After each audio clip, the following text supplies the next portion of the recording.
India में और यहाँ पे जो प्लांट लगाया गया है उसमें जो फ़र्क है वो कई 100 गुना है। यानी इंडिया ने वही प्लांट उसी कंपनी से बहुत कम प्राइस के ऊपर उससे बहुत बेहतर क्वालिटी का लिया। अब चूंकि आप डॉक्टर साहब ये कौन से दौर में लिया गया था? जी ये जो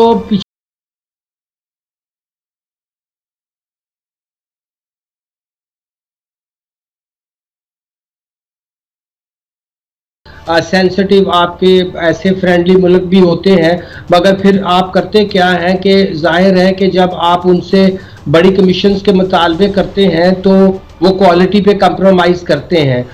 हम साथ वाले मुल्क को जितनी भी गालियां दी मगर उन्होंने इंटरनेशनल कंपेटिटिव बिडिंग, अगर आप छोटे छोटे अफ्रीकी मुल्क भी देखें तो आप अगर कभी इकोनॉमिस्ट उठाएं तो उसके आखिरी पेजेस के ऊपर इंटरनेशनल कंपेटिटिव बिडिंग के लिए आउटसोर्स कंपनियों की मदद ली जाती है ताकि अगर रवांडा के अंदर जो है वो डायमंड की एक्सप्लोरेशन होनी है तो कौन सी बेस्ट। एक सवाल करूंगा अगर आप मुनासिब समझे, एक हुकूमत या कुछ लोग आके सौदेबाजी करते हैं, अपनी कमीशन तय करते हैं किसी भी प्राइवेट इन्वेस्टर्स के साथ और 22 करोड़ अवाम अपनी जेब से हर महीने उसका बिल देता है, तो क्या इसको 22 करोड़ अवाम की जेबों में डाका कहा जा सकता है?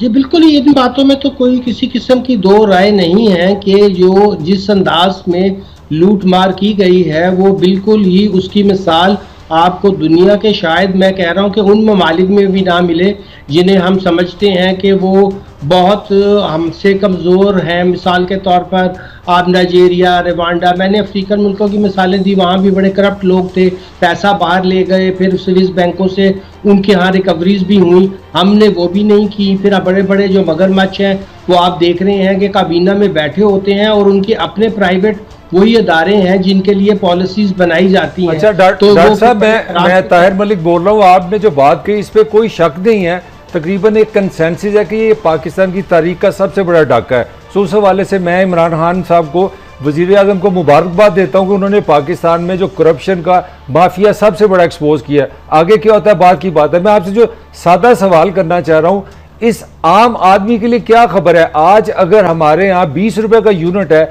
अगर ये सारी चीज़ें साफ हो जाती हैं तो मुझे बिजली कितने की फिर मिलेगी? मेरी इंडस्ट्री को क्या फ़ायदा होगा? मेरी एक्सपोर्ट कैसे बढ़ेगी? एक आम आदमी को अगर ये IPPs की बदमाशी, डाके साफ हो जाएंगे तो हमें क्या फ़ायदा होगा? सिर्फ बिजली की यूनिट में ज़रा आसान अल्फाज में हमें बता दें। जी मैं अर्ज करूँ ताहिर साहब के पूरी दुनिया के अंदर जो भी कॉस्ट होती है चीज़ों को पैदा करने की, उसमें मैन्युफैक्चरिंग के अंदर सबसे बड़ा जो खर्चा होता है वो एनर्जी का होता है। और अगर हम जो रेट के ऊपर एनर्जी उनको दे रहे थे और वो बार बार शोर मचा रहे थे कि हम दुनिया के अंदर कंपेटिटिव नहीं रहे, तो उस वक्त मजाक उड़ाया जा रहा था कि ये किस तरह की बातें करते हैं। उन्होंने पूरे अदाद शुमार पेश किए कि देखिए बांग्लादेश में, देखिए इंडिया में, देखिए जिनके साथ हम टेक्सटाइल, चूँकि हमारा सबसे बड़ा शोबा था जो 67% एक्सपोर्ट अन करके देता था, उसका भी माशाल्लाह हमने डिवर्सिफाई भी नहीं किया, हमेशा उन्हीं के ऊपर रहे। तो आप अंदाज़ा लगा लीजिए कि इससे सिर्फ हमारे यहाँ सिर्फ, फिर आप हर ट्रांसपोर्ट की इंडस्ट्री के अंदर आप देखिए कि जो है वो हमारी एनर्जी कॉस्ट है। फिर आप बिजली देखिए कहाँ कहाँ इस्तेमाल होती, जहाँ इवन बहुत, आप नमक की एक मिसाल ले लें, वो तो हर कमोडिटी ऐसी है जहाँ यूज़ करते हैं। आपके यहाँ वो बोरियों में नमक जो तो खुला मिलता था वो तो है नहीं, सारा पैक्ड है। अब वो कंपनियों के अंदर भी जो मशीनरी इस्तेमाल होती है जो उसको प्रोसेस करती है वो सारी की सारी आप देखिए उसको एनर्जी बेस्ड है। शुगर ले लीजिए। सो आम खाने बिजली कितनी सस्ती हो सकती है? मैं ये को अच्छी खबर सुनाना चाह रहा हूँ लोगों से। 50%, 40%, 80%, 10% जो रियल प्राइस है। डॉक्टर साहब ये मैं पूछ लूं, अगर इनके सवाल को मैं री इन्फोर्स कर दूं, फोरेंसिक ऑडिट होना चाहिए क्या हर एक यूनिट का, या क्योंकि इनपुट में भी ये वारदात करते रहे हैं और कैपेसिटी पेमेंट अलग थी? डॉक्टर साहब जी बिल्कुल, जो है हर तरह की जो मैनिपुलेशन हो सकती थी वो की गई है और उसके लिए तो सही है कि एक क्रिमिनल केस बनाने के लिए हमारे पास पहले किसी ऐसी कंपनी से फोरेंसिक ऑडिट करवाया जाए जिसकी इंटरनेशनल रिप्यूट हो, ताकि कल को अगर ये मामला ले जाएं फिर दोबारा इंटरनेशनल ट्रिब्यूनल के अंदर, जो कि इनको आदत है, और वहाँ वो हमें मग्ड करते हैं और उनको सपोर्ट करते हैं। जैसा आपने रिकॉर्डिंग में देखा था कि बगैर इन्वेस्टमेंट किए 6 बिलियन का उन्होंने आपसे डैमेजेस ले लिए। तो इसलिए इससे हमें बहुत पक्के हाथ डालने चाहिए कि यहाँ पहले मैं जैसे अर्ज कर रहा था कि उन ट्रिब्यूनल्स को बीट करने का तरीका ये है कि पहले आप अपने मुल्क में फोरेंसिक ऑडिट करके एक क्रिमिनल जो है वो ट्रायल करें और सजाएं दें, ताकि जब बाद में ये मामला इंटरनेशनल किसी भी फोरम पे जाए तो आप वर्ल्ड बैंक और उनके जो तफैली अदारे हैं उनको भी आईना दिखा सके कि जिन कंपनियों की आप हमायत करते हैं, ट्रांसपेरेंसी के नारे लगाते हैं, हमें लंबे लंबे भाषण देते हैं कि आपके निजाम। अच्छा डॉक्टर साहब, इसका मतलब है जो आवाम समझना चाह रही है, आप फरमा रहे हैं जब तक यहाँ फोरेंसिक ऑडिट ना होगा उस वक्त तक ये इनके खिलाफ कार्रवाई नहीं करनी चाहिए, क्योंकि अगर इंटरनेशनल कोर्ट में जाते हैं तो बच जाते हैं। दूसरा ये फरमाया, जैसे अभी आप थोड़ी देर फरमा रहे थे कि भारत में हमसे बहुत मिनिमम प्राइस पर उधर प्राण लगाए गए, तो जिन हुक्मरानों ने माजी में कमीशन बेस पर 20-50 गुना ज्यादा लगाया, क्या उनके खिलाफ भी कोई कानूनी कार्रवाई हो सकती है इस रिपोर्ट के मुताबिक या इस केस में? ये जो 234% ज्यादा कीमत पे लगा है यहाँ पे डॉक्टर साहब। जी काजी साहब सही फरमाया। वो जिस प्लांट का हम जिक्र कर रहे हैं बगैर नाम लिए, उसकी सेंसिटिविटी को सामने रखते हुए, उसमें जो हमारा दोस्त मुल्क का एक कंपनी इन्वॉल्व है, मैं अर्ज करना चाह रहा था कि वो एक ऐसी एग्जांपल मौजूद है कि आप कंपेयर कर सकते हैं। और हमारे आज एक जर्नलिस्ट ने उसका जो है वो एक्सपोजर भी किया है, तो इसी से आपको अंदाजा हो गया कि ये वारदात जो थी ये तो बिल्कुल रिसेंट टाइम में भी हुई। शुक्रिया डॉक्टर साहब, आपने हमें एनलाइटन किया और हमें रास्ता दिखाया। Thank you very much Farooqui साहब। जो 2-3 बातें में सामने आई हैं वो मैं आपसे सवाल कर दूं। पहली बात तो उन्होंने की है कि यहाँ फोरेंसिक ऑडिट करवा के ट्रायल करवाया जाए, इनको सजाएं दी जाए, इनको अंदर किया जाए, ताकि अगर इंटरनेशनल कोर्ट जो है, जो रिकॉर्ड एक वाला मामला ना हो कि वो $6 अरब का हमारे ऊपर उन्होंने वारदात कर दी थी, हालांकि उसमें हम हक बजानब थे, मगर सही प्रोसीजर फॉलो नहीं किया गया था। और दूसरा सवाल ये कि 5-6 हज़ार का मामला नहीं है, उससे भी ज्यादा मामला नहीं। ये देखें खरबों रुपए का, इसकी अभी अमाउंट एग्जैक्ट लगाना बज़ाहिर पॉसिबल नहीं है, लेकिन ऐसे केस मैं समझता हूं, एक तो ये मौजूदा वज़ीर-ए-आज़म का बहुत अच्छा काम है कि इन्होंने इन माफिया को एक्सपोज किया, लेकिन जो डॉक्टर साहब ने फरमाया ना, ये बड़ा जरूरी है कि तमाम कानूनी कार्रवाई की जाए ताकि ये इंटरनेशनल कोर्ट जाके स्टे ना ले ले।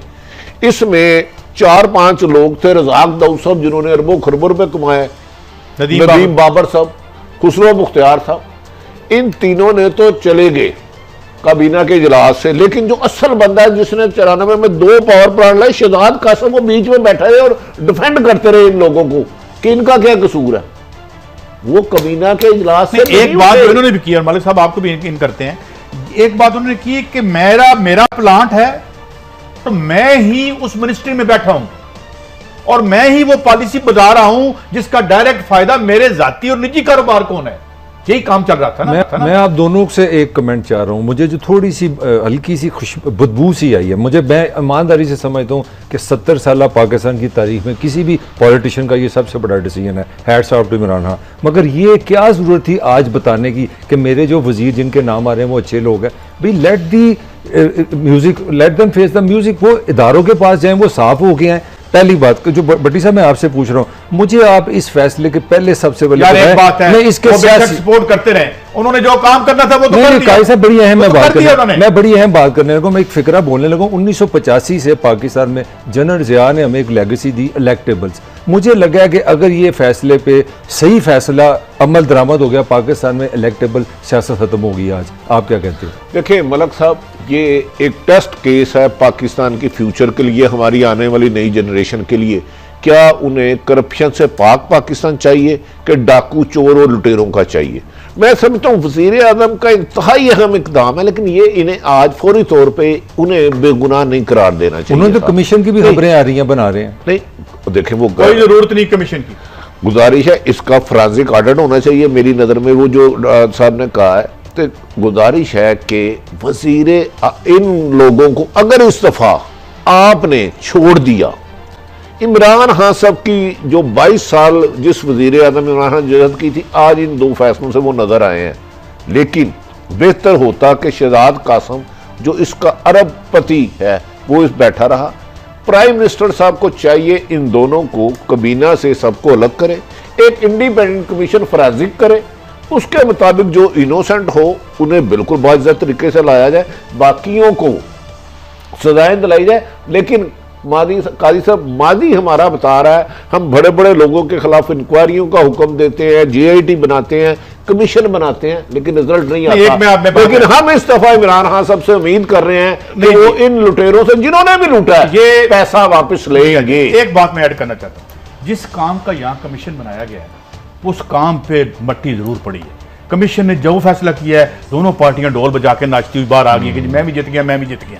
ये कमीशन वाला अच्छा। नहीं, एक मिनट, कमीशन उस वक्त बनाया जाता है जब किसी मसले को दबाना हो। प्लीज हमें कमीशन नहीं चाहिए, नंबर 1। और नंबर 2, दूसरी जो बात है वो ये है कि आप क्रिमिनल प्रोसीडिंग शुरू करें। एक बात बड़ी साहब मैं जरूर कहूंगा, देखिए आज मैं इमरान खान का वोटर हूं ना, कभी वोट दूंगा इस नजरिए के साथ, मगर बात सुने, 2 रिपोर्टें निकाली इमरान खान ने,